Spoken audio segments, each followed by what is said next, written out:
Hello hello.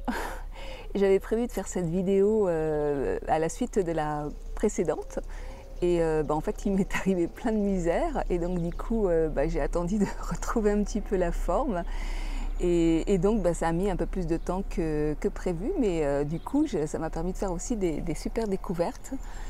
Mais d'abord je vais vous raconter ce qui s'est passé pour moi. Donc je vous avais déjà parlé de ces super crises du côté droit, du côté du foie, qui sont arrivées, enfin qui ont démarré il y a à peu près 4 ans de ça. Et on avait déjà exploré pour essayer de voir d'où ça venait. Et je me suis retrouvée un petit peu dans l'errance médicale à ce niveau-là. Et donc pour parer à ces douleurs qui s'accompagnaient d'une constipation opiniâtre, j'avais réussi à trouver un régime alimentaire, donc j'en avais déjà parlé, hein, le céto-carnivore, qui m'ont résolu complètement ces douleurs et ma constipation. Mais ça a été hyper rapide parce que même pas en l'espace de quelques jours, je retrouvais des selles complètement normales et les douleurs complètement disparues, et cela pendant quasiment 18 mois, puisque c'est le temps que j'ai poursuivi ce régime jusqu'au moment où on m'a diagnostiqué ce cancer. Et que dans le traitement que j'ai choisi de faire pour traiter ce cancer, j'ai fait de la chimiothérapie, de la radiothérapie, et qui m'a complètement empêché de continuer ce régime. Alors juste pour vous dire 2 mots sur ces douleurs, ça pouvait faire penser effectivement à des éliminations de cailloux sur la droite, l'impression d'être transpercée par une épée. Quand ces douleurs ont démarré, elles commençaient toujours par le dos, je les sentais monter. En général, elles apparaissaient le soir et elles venaient me faire chier pendant la nuit. Mais des douleurs atroces, quoi. Juste l'impression de crever à chaque fois. Donc j'avais essayé plusieurs antidouleurs et je me suis rendu compte qu'il n'y avait que l'aspirine qui fonctionnait. Donc l'aspirine, c'est quoi? C'est un anti-inflammatoire. Donc il y avait quelque chose qui s'enflammait là, de ce côté-là. Et donc, on avait commencé à explorer la vésicule, le foie, et puis ça n'avait pas trop rien donné. Il aurait fallu que je fasse des examens complémentaires, mais donc je suis allée voir des gens spécialisés dans le domaine, mais qui ne me faisaient pas faire ces examens. Donc je suis restée avec ces douleurs et puis cette constipation opiniâtre et chronique, voilà, et donc j'ai géré ça avec cette alimentation. Ce qui paraissait quand même un peu bizarre, c'est que si j'avais des problèmes de vésicule, l'alimentation pour laquelle j'avais opté était complètement inappropriée. Parce que quand on a des problèmes de vésicule, il y a bien un truc qu'il ne faut pas manger, c'est bien du gras et de la viande rouge. C'est pas du tout préconisé. Donc, moi je me suis dit, c'est pas en lien avec la vésicule, il y a autre chose. Et bon, on est resté dans le doute avec mon médecin, on ne savait plus trop. En tous les cas, j'avais trouvé ce régime alimentaire qui me convenait sur le point santé, mais bien entendu, moi qui étais végane, il a fallu me réconcilier avec la chair, avec la viande, avec les produits animaux. Bon, sachant que je suis déjà intolérante aux produits laitiers, qu'il y avait aussi à un moment donné une sorte d'allergie aux œufs, mais cette allergie a disparu. Donc il m'a fallu réapprendre à manger de la viande, et tel que je vous l'ai expliqué dans une vidéo précédente, finalement, ça a complètement bouleversé ma relation au sacré, à la nourriture et à toutes mes croyances aussi, parce que finalement je me suis rendu compte que ça me réconciliait aussi avec l'incarnation, avec des parts de moi que finalement j'avais étiquetées comme étant méchantes, bourreau, vous savez, toutes les parts dont on ne veut surtout pas entendre parler. Donc moi je suis une gentille, donc je ne mange pas d'animaux. Voilà, donc à un moment donné, nous sommes quand même les plus grands prédateurs de cette planète, et il est quand même important de se réconcilier avec cette part de nous-mêmes, que finalement ces problèmes de santé m'ont donné l'opportunité de faire. Donc super. Donc j'en reviens à mon traitement chimio-radiothérapie qui m'a complètement bousillé donc, du coup, tout le système digestif. En précisant pour ceux qui n'auraient pas suivi les vidéos précédentes que j'ai donc un cancer du rectum et que quand il a été diagnostiqué, ce cancer, il faisait déjà 6 cm, il me bouchait complètement le rectum, donc je ne pouvais plus évacuer et donc il fallait un traitement incisif, agressif, donc j'ai accepté la radiothérapie, chimiothérapie et finalement ce traitement ça brûle, hein. Donc du coup j'ai traversé l'épreuve du feu et une sorte de mort-renaissance qui, quelque part dans son aspect psycho-émotionnel et spirituel, a été extrêmement salvateur.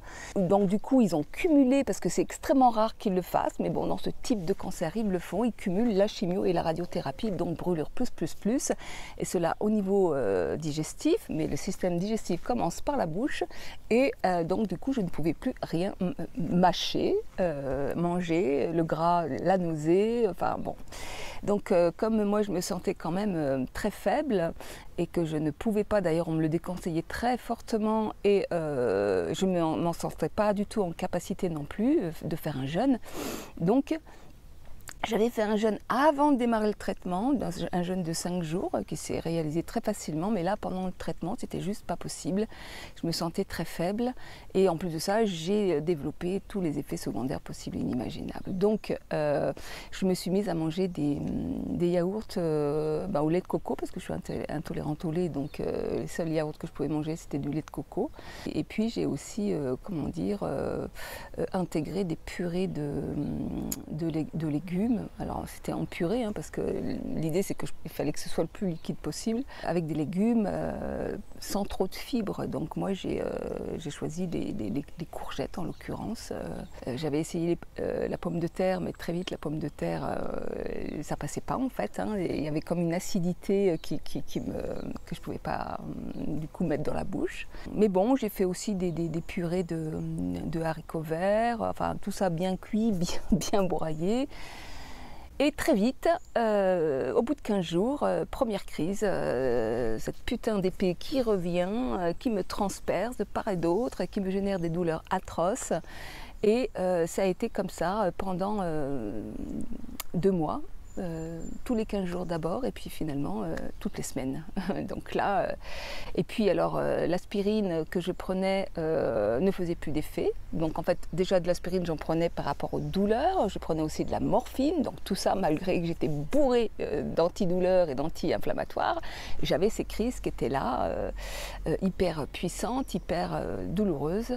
Et donc c'est là où j'ai commencé vraiment à les emmerder quand j'étais à l'hôpital en leur disant de toute façon vous voulez que je mange à tout prix, moi je ne mangerai pas. À l'époque j'étais au jus de légumes, d'abord parce que j'étais tellement dans les nausées que je ne pouvais plus rien manger, et puis comme ils me menaçaient de me mettre sous perfus et là du coup ça risquait d'avoir des effets secondaires encore plus, je leur disais vous voulez que je mange alors qu'en fait je n'évacue pas parce que la morphine ça constipe plus, et que j'avais ces crises qui étaient revenues avec cette alimentation à base de fibres, fruits, légumes. Donc je faisais mes mixtures, mais ça me déclenchait en tous les cas moi la synchronicité était trop flagrante pour que je ne fasse pas le lien entre les légumes et ces crises quoi. Je réincorpore les légumes et là tout de suite je souffre le martyre.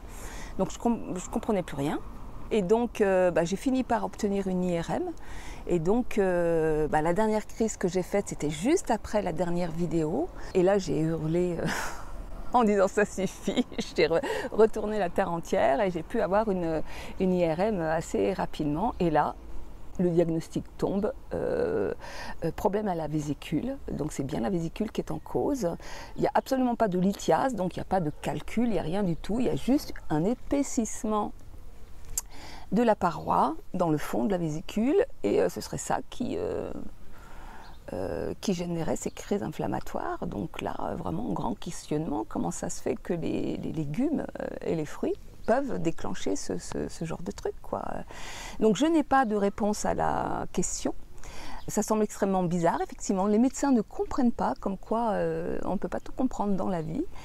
Donc déjà, j'avais mis en place un régime sans FODMAP.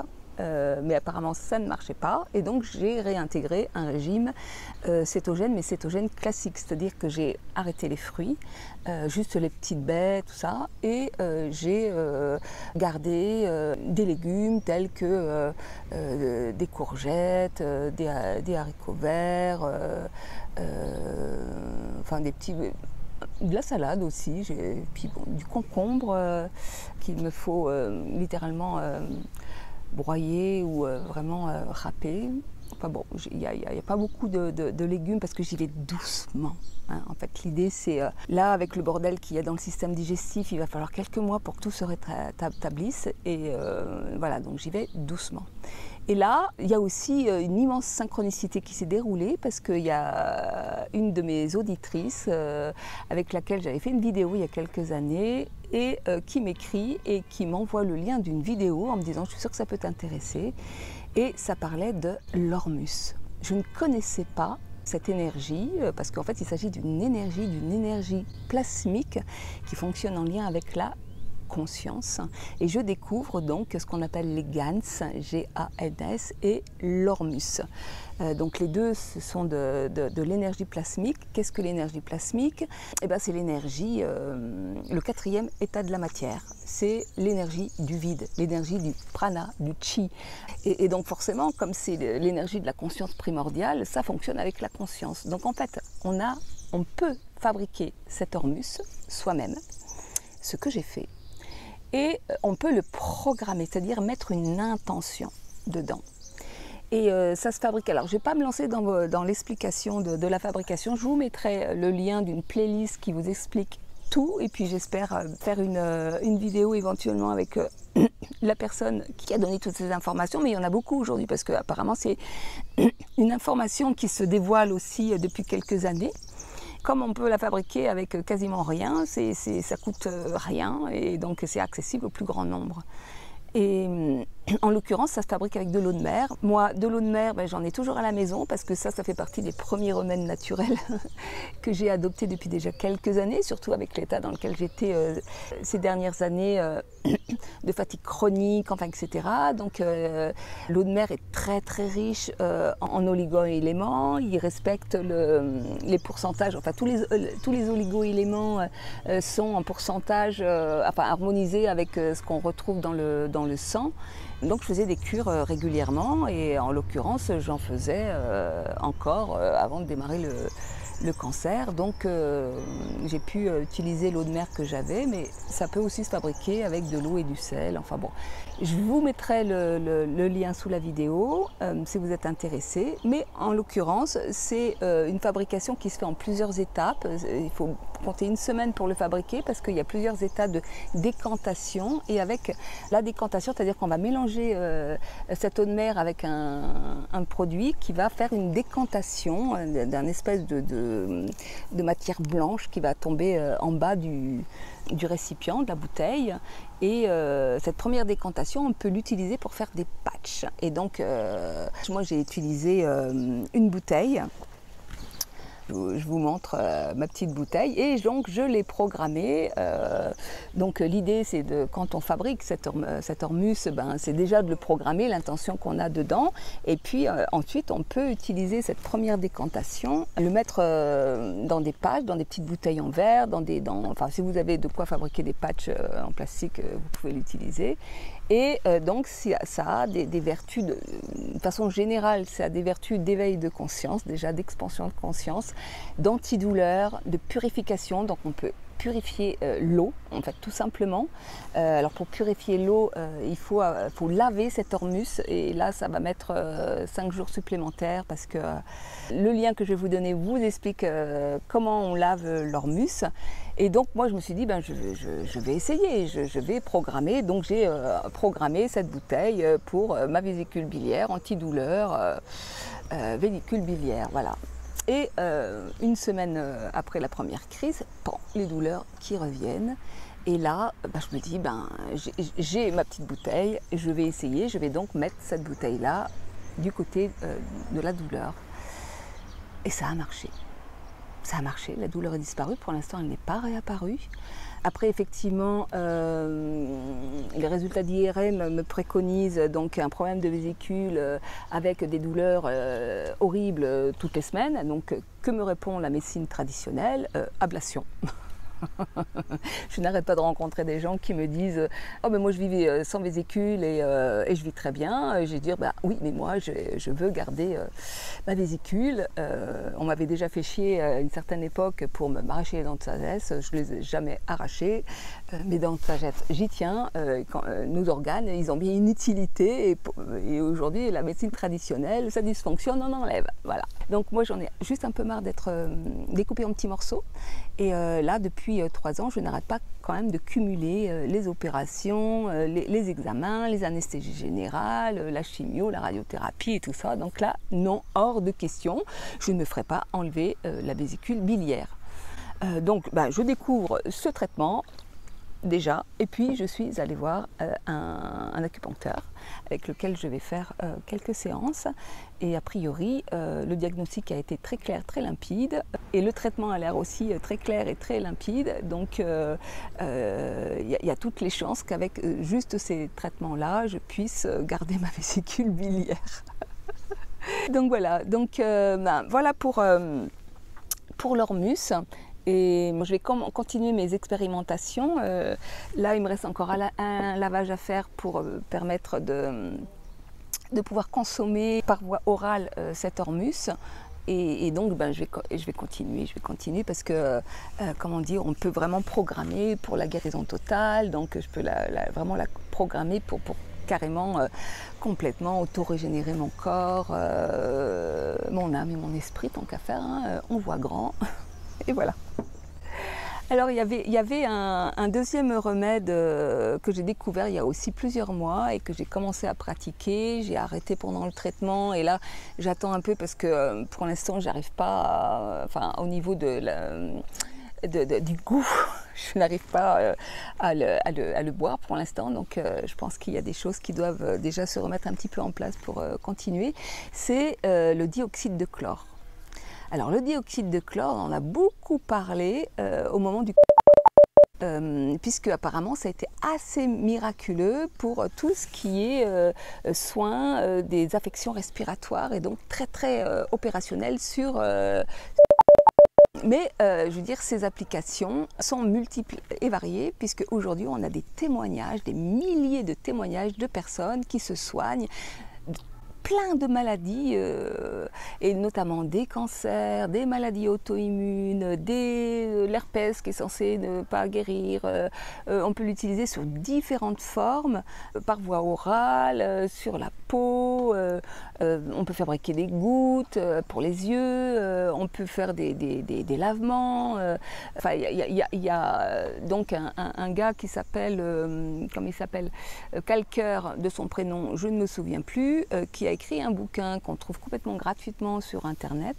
Là c'est pareil, hein, c'est quelque chose qu'on peut fabriquer soi-même, donc sous forme de ce qu'on appelle le MMS, qui est la forme la plus condensée, mais forme à laquelle beaucoup de gens vont être intolérants, et ce fameux docteur Kalker a inventé la forme, une forme gazeuse plus légère qu'on appelle le CDS, et qui du coup est beaucoup mieux tolérée. Voilà, je vous mets aussi un lien parce que bon, ça on peut l'acheter tout fait, mais on peut aussi le fabriquer et c'est pareil, ça coûte peanuts.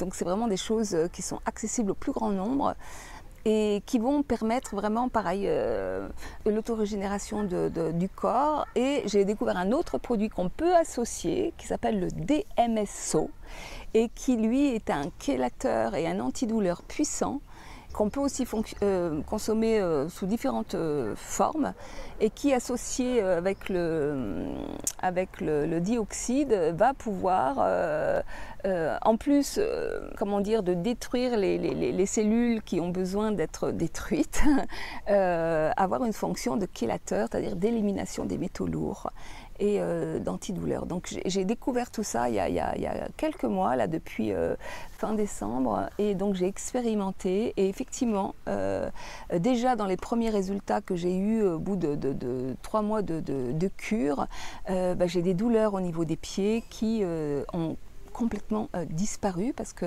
je me suis fait opérer des pieds en décembre 2022 et j'avais des douleurs qui restaient et très handicapantes. Et bon, comme j'ai aussi d'autres symptômes, enfin là, j'ai vraiment, la vie, elle m'a donné le gros lot, là, les 3-4 dernières années.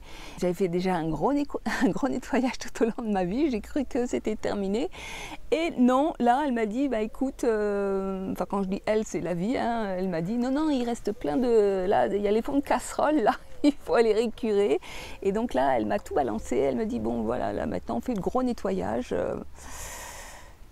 Donc, je rigole et je vous dis ça avec beaucoup d'humour, mais ça fait partie aussi d'un remède naturel dont je vous parlais dans la dernière vidéo, qui est vraiment d'embrasser parce que la vie nous amène, c'est-à-dire finalement de l'accueillir, de l'accepter, parce que, je veux dire, pour reprendre la petite phrase que je vous ai donnée la dernière fois, je veux dire, quand l'enfer déferle dans votre vie, ouvrez-lui grand les portes, parce que c'est qu'il est certainement en train d'en sortir, quoi, hein. Donc si on résiste à ça, ben, on l'enferme à l'intérieur et puis ça nous détruit, ça nous détruit, ça nous détruit. Par contre, si on ouvre grand et qu'on va embrasser, hein, l'idée c'est vraiment d'accueillir le cœur ouvert en se disant que c'est certainement la meilleure chose qui puisse nous arriver, eh bien il y a vraiment une métamorphose profonde qui se passe, parce que finalement ça nous amène à libérer les émotions bloquées, à transformer nos croyances, et ça ne se fait que dans la matière, ça ne se fait que dans l'expérience corporelle. Enfin, donc il s'agit vraiment d'incarner des nouvelles énergies, et ça passe par le corps, hein. Donc en fait toutes les épreuves corporelles à travers les maladies, c'est vraiment des processus initiatiques, et donc c'est important de les voir non pas comme un processus de mort, c'est-à-dire je vais mourir, la vie m'en veut, je suis une pauvre victime, mais comme un processus de vie, de renaissance, de métamorphose. Voilà. Et dans ce sens-là, parce que c'est vrai que, bon, puisque là j'ai un cancer, entre autres, quand j'ai regardé un peu des vidéos sur ce qu'ils disaient, il y en a qui prônent l'alimentation, d'autres qui vont dire non, tel traitement naturel ou chimique, ou où on va tout tabler en fait sur des choses extérieures, et ignorent, même si certains, par exemple j'écoutais le professeur Joyeux qui disait oui, bien sûr, la dimension psycho-émotionnelle elle est importante, mais en fait il fait que le dire, il le zappe très vite, et très vite il va tabler sur tel traitement. Il y a même des guerres, hein, non c'est tel traitement, non c'est tel traitement, enfin voilà. Et je dirais, je continue à affirmer qu'on n'est pas des petits bouts collés les uns avec les autres, hein. Je veux dire, nous sommes des êtres entiers, avec un corps de matière, de chair, hein, avec un corps énergétique, avec un corps psycho-émotionnel, et que tout est en interaction, et que si on ne travaille pas sur cette dimension psycho-émotionnelle, et c'est vrai que moi le décodage biologique, donc c'est aussi un remède naturel auquel je m'intéresse depuis plus de 40 ans. J'ai déjà fait des émissions sur ce sujet, et notamment avec le docteur Alain Scouy, avec qui j'avais carrément fait une formation en ligne pour initier déjà au langage du corps. Et c'est vrai qu'il y a beaucoup de livres aujourd'hui qui existent, mais dans les livres, on ne trouve pas tout. Et moi, en l'occurrence, c'est vrai qu'avec ce cancer du rectum, j'avais trouvé des définitions qui ne me parlaient pas du tout. Et en fait, c'est hyper précis. Et donc, c'est important d'avoir un diagnostic assez précis, parce que je veux dire, si ça se passe au-dessus du rectum, le décodage il va aller dans un certain sens, une certaine définition. Si c'est en dessous, ça sera autre chose. Et tel que je l'avais déjà développé dans une autre vidéo, moi, ce qui est vraiment cohérent pour moi, c'est cette histoire d'identité et de place dans le monde. Donc voilà, donc tout ça c'est bien travaillé, et c'est hyper fondamental, je dirais même c'est fondamental dans le sens fondateur, premier, c'est la première dimension. Si ça c'est pas fait, les traitements vont nous servir de béquilles, vont nous soulager, mais ça peut générer des récidives ou des déplacements, c'est-à-dire que on va guérir un cancer ou une super maladie, et puis ça va se manifester dans un autre endroit, voilà. Donc si on n'a pas guéri ça, et ça se fait en libérant les émotions en fait, en métamorphosant notre système de croyances, notre posture vis-à-vis du monde, vis-à-vis des autres, Et puis vis-à-vis de soi-même déjà, c'est la première chose qu'il s'agit de transformer, quoi. Donc voilà.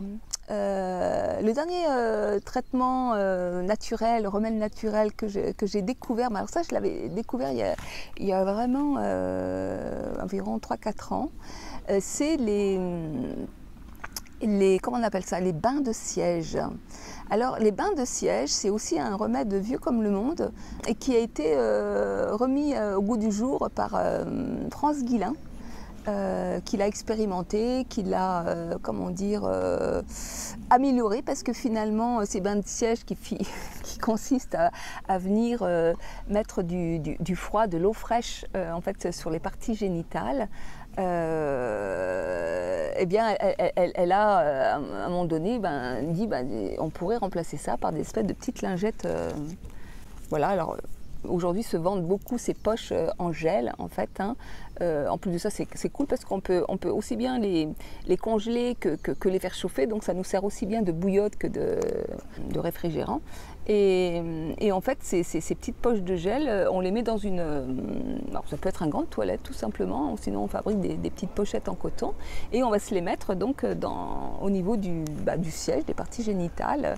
Et ça va réfrigérer. Et l'intérêt de faire cela, c'est que les bains de siège ont un puissant effet anti-inflammatoire. Et en fait, il y a deux grands facteurs, je dirais, de maladie dans le corps. C'est l'oxydation, dont le stress est le premier grand oxydateur, qui est aussi un processus naturel. L'oxydation, rien que le fait de respirer, de vivre, oxyde. Et puis l'inflammation. Et donc pour lutter contre l'oxydation, il y en a qui vont prôner l'alimentation. Moi je dirais une vie saine, relaxe, zen, aller se ressourcer dans la nature, enfin gérer son stress, et ça c'est un excellent antioxydateur. Et puis les anti-inflammatoires, eh bien effectivement, les bains de siège sont très opérationnels pour cela. Alors je ne vais pas rentrer dans les détails. Pareil, là vous allez trouver plein de vidéos, de bouquins qui en parlent. Voilà, mais bon, ça, je l'avais donc déjà expérimenté quand j'ai commencé à être très très fatiguée. Et quand on est brûlé au 3e degré au niveau des parties, je peux vous dire que c'est très intéressant parce que ça vient refroidir. Aussi, et c'est vrai que je ne pouvais absolument pas mettre de crème ou quoi que ce soit quand j'allais faire mes séances de radiothérapie. Il fallait que ce soit sec, sinon ça décuple les brûlures. Et donc du coup, je mettais ça avant et après, ce qui me permettait de tenir, que ce soit confortable au moins pour voyager, parce que je me suis quand même tapé 3 heures de taxi à chaque fois, 1h30 aller, 1h30 retour, parce que les séances se font sur Lyon et que moi j'habite à 1h30 de Lyon, donc genre de truc pas très confortable non plus. Mais bon, voilà. Voilà, alors après des remèdes naturels, il y en a énormément. Moi je me soigne beaucoup avec les huiles essentielles. Il y a aussi l'homéopathie. Enfin, je ne vais pas rentrer dans tous ces remèdes-là parce que je pourrais vous dire ce que moi j'utilise ou ce que j'ai utilisé ou ce qui a été très efficace. Mais je veux dire, en la matière, chacun est différent, chacun doit pouvoir trouver ses propres remèdes. Voilà, donc je vous ai parlé un petit peu de mes grandes découvertes et puis de ce qui a été efficace pour moi ces derniers mois, qui m'ont accompagnée dans cette épreuve difficile. Bon voilà, là pour l'instant ça va mieux, je me ressource, je retrouve un sommeil un peu plus reposant aussi, mais bon, tout ça c'est long, c'est lent. Et voilà, je profite parce que j'habite à 10 minutes d'un lac et donc je vais régulièrement en fin d'après-midi au bord du lac, ce qui me permet de prendre aussi un peu de couleur. Et voilà, puis là je vois que mes cheveux repoussent blancs. Ils étaient un peu grisonnants avant, mais là carrément je crois que je vais dans le blanc. Voilà.